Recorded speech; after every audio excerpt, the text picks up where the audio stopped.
Good evening, everyone. Thank you so much for watching and joining us one more Thursday here at the Lexit Talk from the Lexit Movement. Thank you so much from the bottom of our hearts. And I just want to say, if you don't know me yet, I'm Becky La Trompista, and you can find me on La Trompista everywhere. And I have here tonight my beautiful co-host, Marissa. She is the Puerto Rican Patriot. You can also follow her in all social media platforms. And we have a beautiful guest, amazing guest. And I want to make sure that Marissa is the one who presents her. And we're going to start off with this amazing night. How are you, Marissa? I'm doing amazing, but can we just talk about our absolutely gorgeous guest, Amber Nicole? I mean, my goodness, this is Tito Ortiz's beautiful, intelligent wife. Thank you so much for coming on with us. It was when we heard that we were having you on, I like jumped up and down. I was clapping. I was so excited. So thank you again. We are so happy to have you. Oh, I'm so happy to be here. I feel honored to be with you girls. So thank you. Awesome. I know it's nice, right? We get to have three beautiful, conservative, strong women tonight. And I wanted to talk to you. So, what we're going to talk about is your foundation, Tito, all things human trafficking. But first, I wanted to talk about the wall, which a lot of us right now, politically speaking, is a huge controversy, especially in Southern California. A lot of people, I guess, are mixed in regards to the wall. How do you feel about that? And how do you feel about what the wall does for the protection of not only us as US citizens, but for the children? Well, I mean, I think a lot of people get really stuck on the word wall. Like we want to block people out, that we want to block children out, we want to block families that want to make their lives better. That's not what we're doing. If you come here legally, you go through the proper process, you bring your family, you want the American dream. We want that too. That's how we were made. That's how America has prospered and has become what it is. Frighteningly, the border being where it is today and having its weaknesses and having those open borders makes us a huge target for sex trafficking, a huge target for human trafficking, for drug trafficking, for so many things that people really just don't realize, or even if they realize, they don't want to admit. And we need to really dive into the facts instead of emotions. Let's cut the emotions out of it and really look at what the problem is and how we can save children. And that's my biggest point. Yes, that's true. I mean, I want to add to that because we want to start off talking about the wall and all this controversy, even within our own Latino community, right? We are a society that is conditioned to listen the mainstream media say, oh, the Latino, the Hispanic. And we are not the ones crossing the border. There's more people crossing the border. We have people from Asia, from Europe, we have people from every background. It's not only Hispanics, and they always use the whole feeling part, the whole pobrecito, oh, I'm sorry, to kind of like tell the wall, say, oh, the wall is bad. This is bad. This is wrong. When at the end, the wall is saving lives. What do you have to say about that?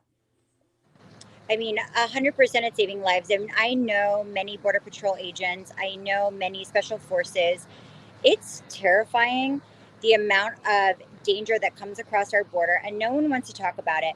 We're getting illegal aliens, not just from Mexico. People get so stuck on the idea that we want to keep Mexicans out and these families out. It's not true. We are getting scary terrorist type individuals from all over the world using that weak border, and people don't want to admit it. I mean, you look at what's the movie, it was about the border, and I'm like trying to think of it. It was Solitas. I was like, it was such a good movie, but it really dove into real terrorists coming across the border and real terrorists just being able to, come and go as they please through our border because it's so weak, and people don't want to believe that that's a real thing, and that, oh, well, we want to close the border to families and to people that want to make their lives better. Absolutely not, because our entire United States is built on immigrants, and immigration needs to happen, and people need to come here to build a better life, but it needs to be done legally, and they need to be vetted, and they need to be checked, because we never know who these people are.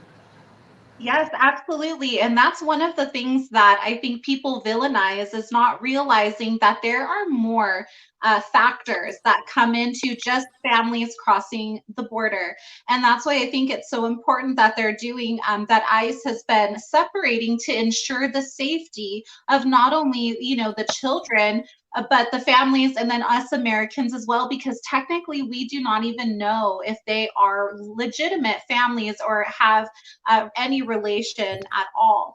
And so I wanted to ask you, since you do know border agents, and I was wondering if maybe you can give our viewers, from a border agent, from just things that you might have heard from their perspective, what it's like working on the border, things that they've seen, so that way we can realize this isn't a political issue, it's a humanitarian issue, and it's something that concerns all citizens, not just a specific race. Absolutely. Well, and frighteningly enough, obviously, our news is never going to show the real places where these children are being held, and oh, they're in cages, and no, they're not. And they get schooling, and they get meals, and they get playgrounds, and they get activities. They're only going to show this raw, weird footage, and it's really from the Obama era. So if we can just set it there, but our border agents tell me all the time, like, we have stopped so many people and taken children from them, yes, but they can't prove they're a parent. They can't prove they're even a relative. So potentially they're saving these children from sex trafficking, from trafficking, from being smuggled.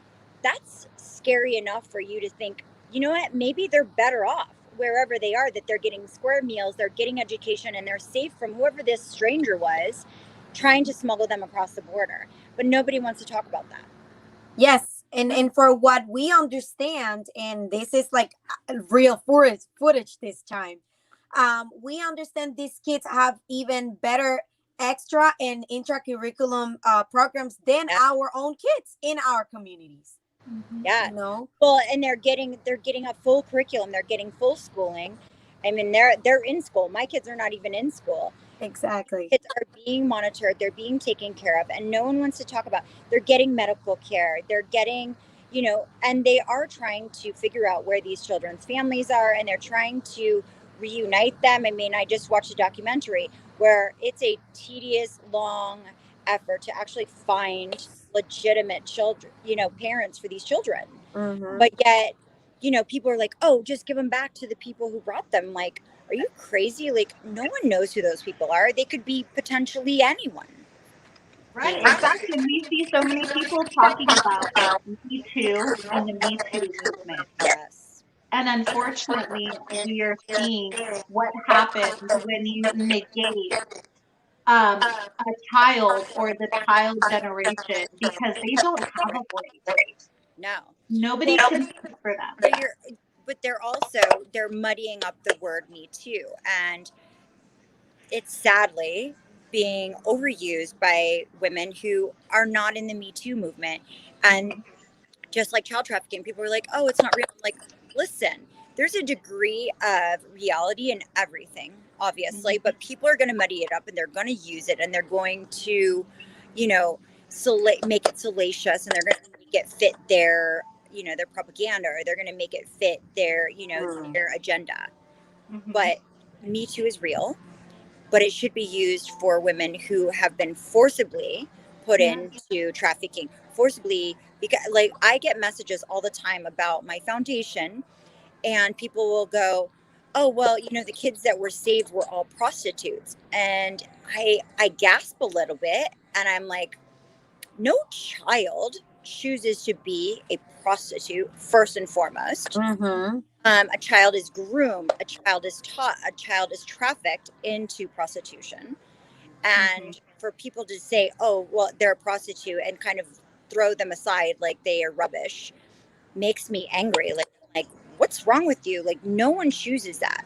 Like, child trafficking is a real thing, and it's a legitimate thing, and no one wants to talk about it because, God forbid, the first president to put $130 million into fighting and combating human trafficking is just so happens to be Trump. And everyone's like, oh, well, we can't have, it has to be fake, and it has to be, this conspiracy theory. And I just read a thing with Vice, and they were like, oh, talk to your conspiracy theorist friends who talk about child trafficking. I'm like, how dare you pretend this is a conspiracy theory? Yeah. But you can quite literally go on Google, which I don't prefer because Google is nonsense. But you can go on Google and you can get facts and you can get numbers, but you can go on DuckDuckGo and you can get even more numbers. And I mean, if you want to pretend like it's not happening, put your head in the hole that you've kept it in all that time. But people who care, this is not a Black, Latino, white, man, woman, gay, straight thing. Nothing. If you care about children and you are human and you love humans, you care. Like, end of the day, there is no line. There is no device. We need to stop being divisive and stop thinking emotionally. We need to think together. We need to be powerful together. And the more of us that stand together, the better we'll do. Yeah, and once they are here, they become our issue. They become our human problem to solve because they're now here. Yeah. And we need to do something about it. Well, scarily, down in a motorcycle right behind me. But so many people believe, oh, trafficking, is in Asia, and trafficking is in Mexico only, and trafficking is in Thailand.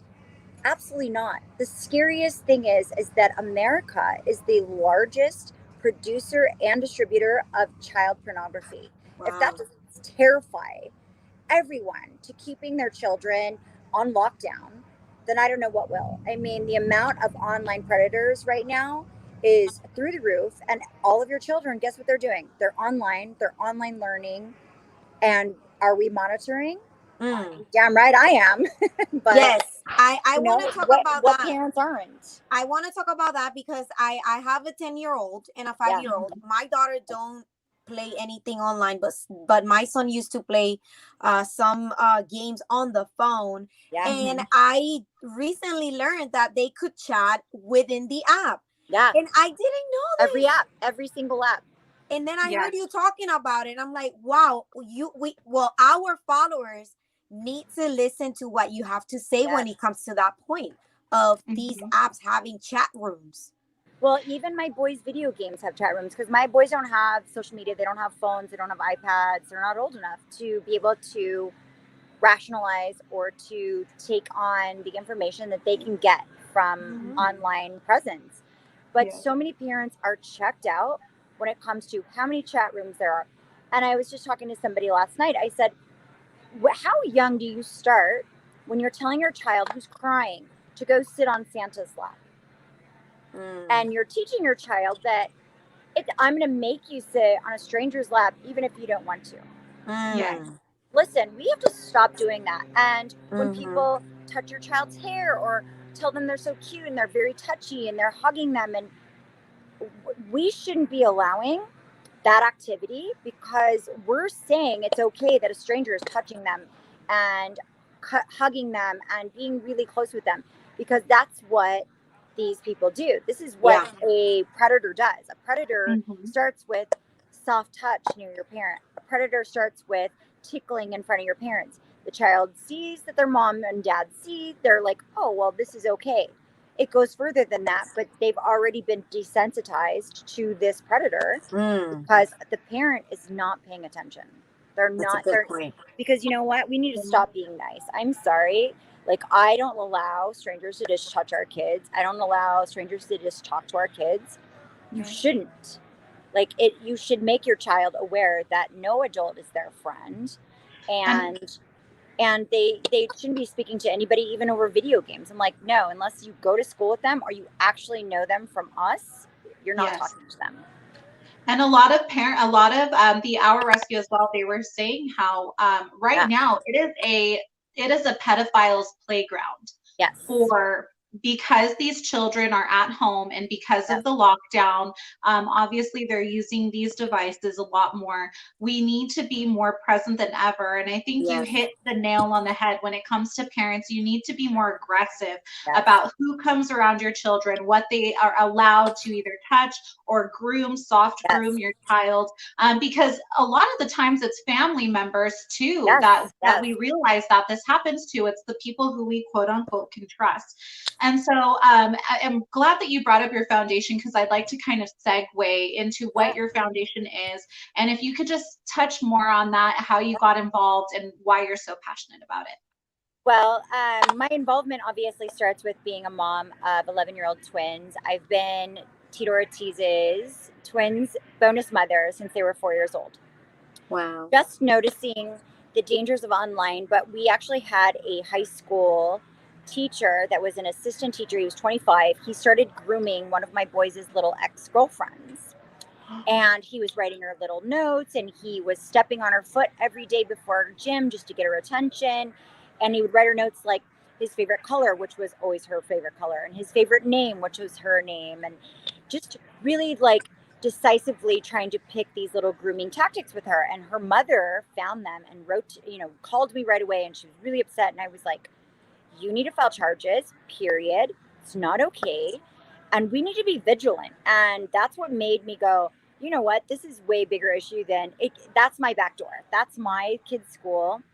This is like all in my face, and I need to do something about it. And then obviously, I think that if COVID taught me anything, it's to research, and I have plenty of time to do it now. Yeah. And I am like, if you are a parent, do the research. You need to be a helicopter parent. Listen, I thought helicopter parents were assholes. Like, I didn't want my mom all up in my business.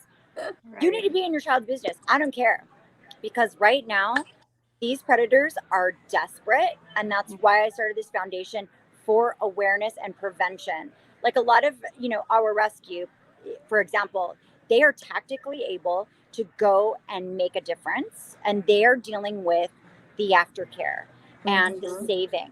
I want to do preventative. I want to teach parents how to prevent this. I want to teach parents to teach their children what to look for in a grooming person and online dangers and online predators.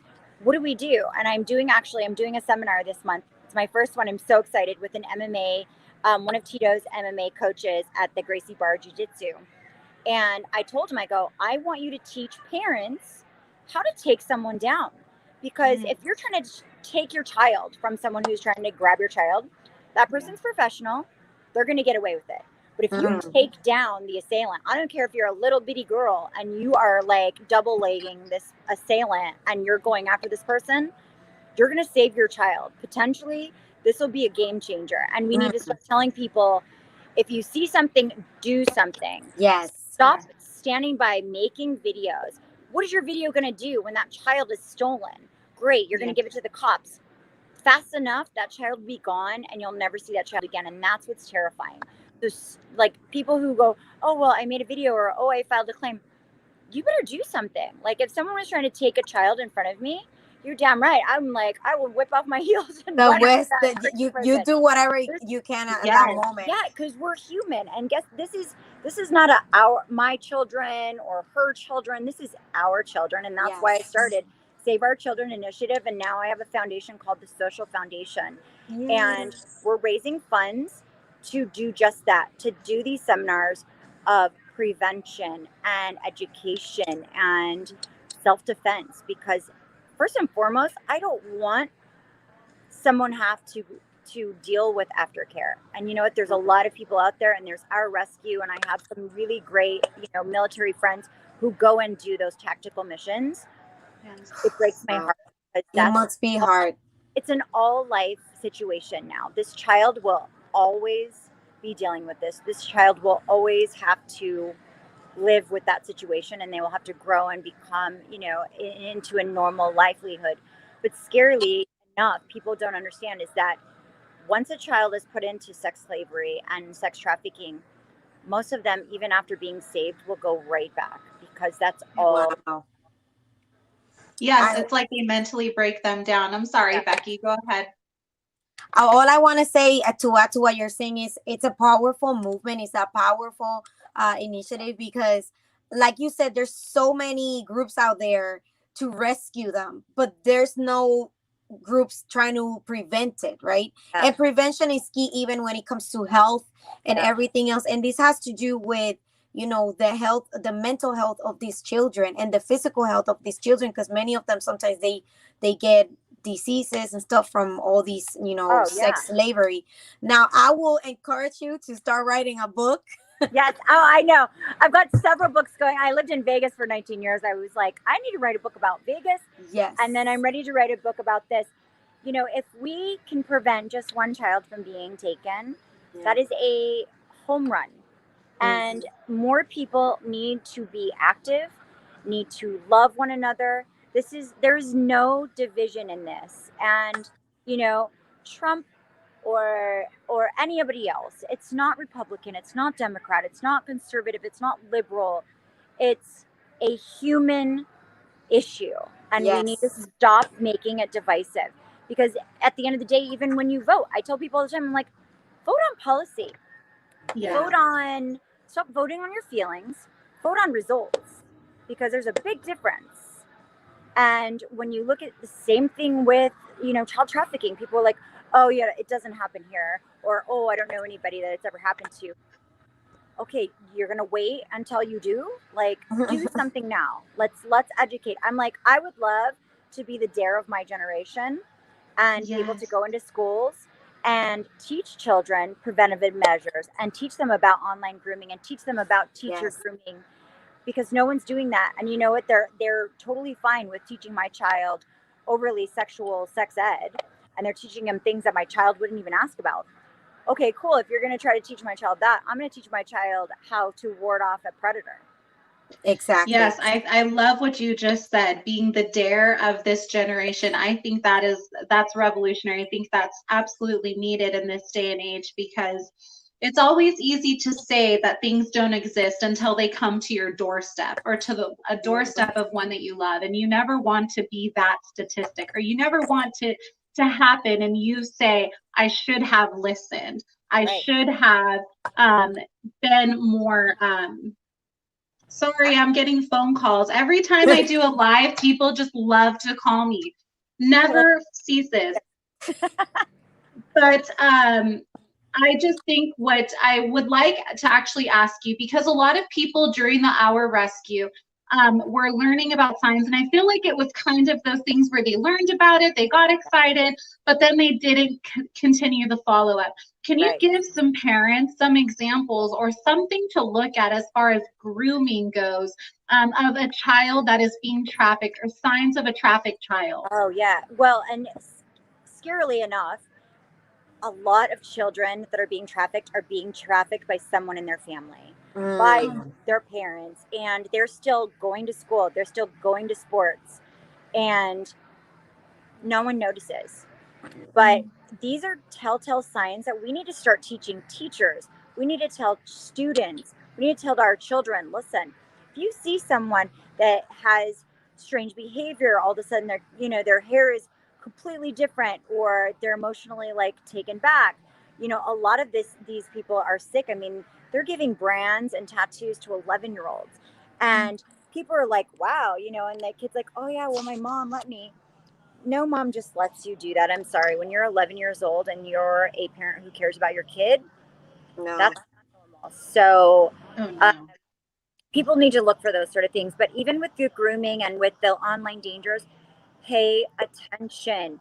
I don't care. Like, invade your child's privacy. Guess what? It's your child, and they will be living with you until they don't. And you should be on every single platform they're on, and you should be checking their direct messages, and you need to be engaged with your child, and you need to let them know that not everyone is their friend, and someone could potentially be pretending to be a young child and befriending them. So stop.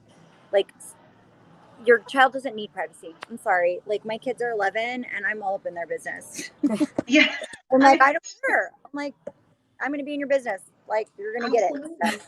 And that's how it should be. That's exactly how it should be. And I wish more parents understood that. I mean, I would much rather be the parent than your friend and save your life and potentially save you from being trafficked or Right. pimped out. And we see that all the time. Becky, you're in Jersey. I'm in California. And California, I mean, and everywhere in the United States, we see it. But there's a lot of prominent areas where that happens. Well, And it's very County scary. Orange County is the biggest trafficking hub of all of California. Wow. Wow. We have those huge shipping areas. We have Long Beach. We have all of that stuff.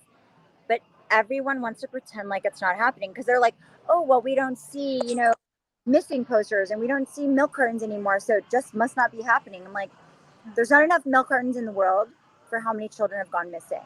You need to Yes. stop, like, casting this, oh, well, I want to prove it wrong. Like, what if it's right? Like, what is the potential of you just believing it and doing all you can to keep it from happening? Yes. That's a good one. And it's true. And we as parents, like you said, we have to be aware of everything. Yeah. What our children are listening to, what they're watching, because everything everything they listen, even us as adults, everything influences us and influence our behavior. Yeah. So sometimes even music or any program or anything, even a friend will influence you to be more aggressive or to be more any other behavior that you're not used to see your child into. And that's what we need to be aware of. And that is a good example of, your children don't need privacy. No. At least not until, they are out of your house. Yeah. Well, and they can have their private time, but they will not have private presence. So many parents lose the idea of what a social presence really does bring. Your child even being on social media, which I think is ridiculous. Unless you're like 14 and above, you shouldn't even have any kind of social media. I've created one for my boys. It's on private and I do everything on it. They don't even know what I post. Like, I try to talk like a little kid when I post it. I'm like, we had fun. Like, I don't want to be like wordy. And I'm like, we had fun swimming today with our best friend. And I'm like, but there's no reason for you not to be aware of every single thing. The crazy thing is your child could be posting about, oh, I went to school today. A post about where their school is. Bam, that predator knows. Even your house. Your house. Oh my gosh. They could be at the park in your neighborhood. All of a sudden, that predator knows. Or talking about their age, or talking about how many siblings they have, or, like thinking it's funny. Oh yeah, my mom and dad went to dinner and I'm like taking care of my sibling. Stop letting your children divulge all of this information about them. Yes. But no one really pays attention.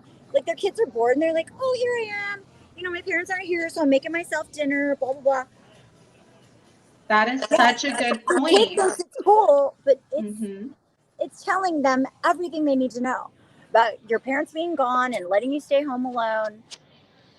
My mom, it's funny that you mentioned that because my mom, I mean, it was back when MySpace first came out, but my mom would say, never ever post when you're home alone, never post that we're leaving on vacation, or anything of that nature, because 9 times out of 10 people who, once again, prey upon your home and your loved ones are people that you know and who follow you. And so thank God she always had the good sense to teach me that and to be street smart and very aware. And I think that's important too, is having a child be aware of their surroundings and those telltale signs that someone is not necessarily in their best interest. And that includes loved ones. If there's a loved one, that is soft grooming or makes you feel uncomfortable, having the ability to be vocal about it. Yes. And we have to make sure that they know the difference between good touch and bad touch. That starts at a very young age. And we need to be vigilant as parents, teaching the difference between good touch and bad touch, no matter what. Yes. And to add to the Facebook thing, there are these group challenges into which you tag somebody and you have to say, how old would you be when your child be such age, or how is your husband, or how is your girlfriend, or there's so many games or challenges that people is using now to know your life, and people just fall into it just to go along with the game or with the challenge, when at the end you're just giving away all your personal information. Well, and that's how Facebook, I mean, it really, sadly, Facebook was created that way. created for you to divulge really pertinent information about yourself, where you live, where you have lived, what kind of people you like, what kind of people you hang around with. I mean, who cares if you're like what kind of superhero you're going to be? But Facebook using these questions to put people into your life, to put friend requests into your life, put things that, may make you, feel suitable to you. But it's not. It's a way of taking away your walls and our walls up. I'm sorry, unless I know you personally and I would invite you into my home, you will never talk to my child and you'll never be near my child. Yes. That's the thing, is that parents get so complacent, even in public spaces. We're at a restaurant or whatever. And, we used to go to a sushi restaurant, and when the boys were really young, did I already speak about that? No. So, we used to go to a sushi restaurant, and this, older lady would always be really touchy and like made me really uncomfortable as an adult. And when I first started dating Tito, I was like, I don't want to go back to that restaurant. That lady is so touchy with the boys. It makes me uncomfortable. And he's like, oh, she's nice. She's like, grandma. And I'm like, yeah, we need to stop saying that to our kids. Like, she's not your grandma. We don't know her. She may be nice and she may, not have bad intentions, but we're teaching our child that it's okay that a stranger is petting them and hugging them and kissing them. It's not okay. Yeah, no, when it comes to me, I'm mama bear. So if you even get within a few feet of my child, there's boundaries. I'm like, get away from my daughter. You have to be. Absolutely. Because once that innocence is taken, it is so hard. And I've had family members where that has happened to, and it's a very slippery slope downhill from there. And it is very scary as a parent. So how can people follow your foundation? Is there anything that they can donate to? Because this is something that I am so passionate about, human trafficking. When they finally started bringing it mainstream, I was so glad, because it has been too long not talked about. So how can we donate anything to do with your foundation? Get involved, volunteer. Get involved, yes. Please. So I am actually creating SOC teams, which are called Save Our Children teams, all over the United States, I'm hoping. And we'll have like a welcome package for the groups, and you only have to have 4 to 5 people in your group, and you'll be demonstrating with us when we have national demonstrations. I want to be out, I want to be loud, and I want people to talk about it. Until the media starts dealing with it on a real level, we need to talk about it, because our neighbors are not talking about it. But you can go to my foundation. It's thesocialfoundation.org.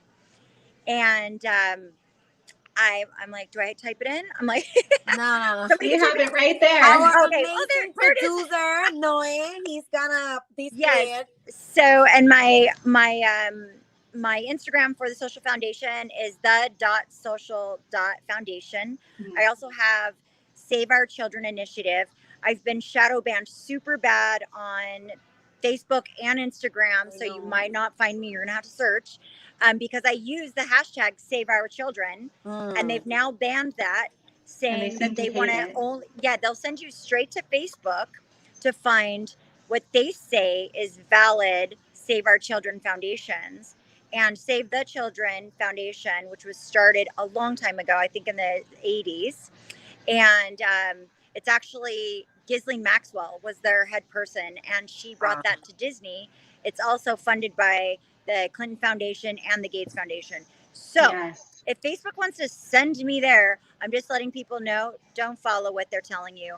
We are the real fighters. We are the people up in the front lines. So if you want to help and help donate so that I can do more seminars, please go to thesocialfoundation.org.